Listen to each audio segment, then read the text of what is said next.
I remember talking to a group of parents, and I asked them, I said, what kind of stress are your children experiencing? And they said, well, I mean, we pay the bills, we go to work, all the children, they have to do is just go to school.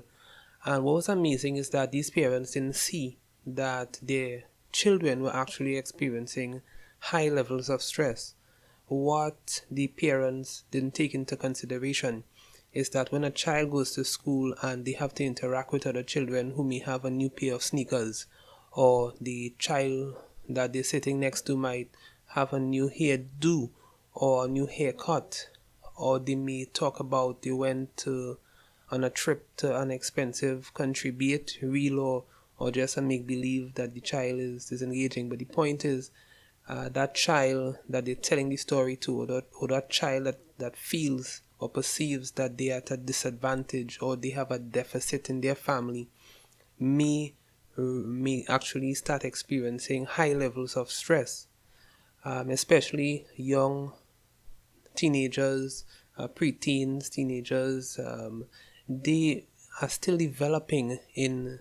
their prefrontal lobes. So you find that the amygdala, which is responsible in the brain for emotional responses, that has already been developed, and the child might be all emotional. So coupled with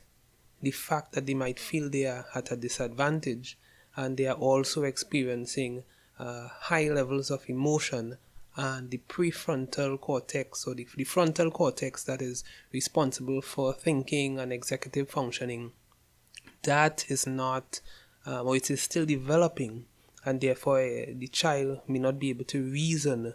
adequately that what they may be experiencing may not be so.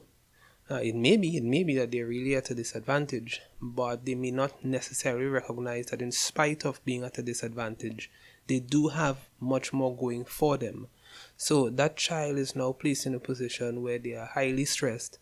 and over a period of time, that stress can manifest itself in self-harming or self-injurious behaviors.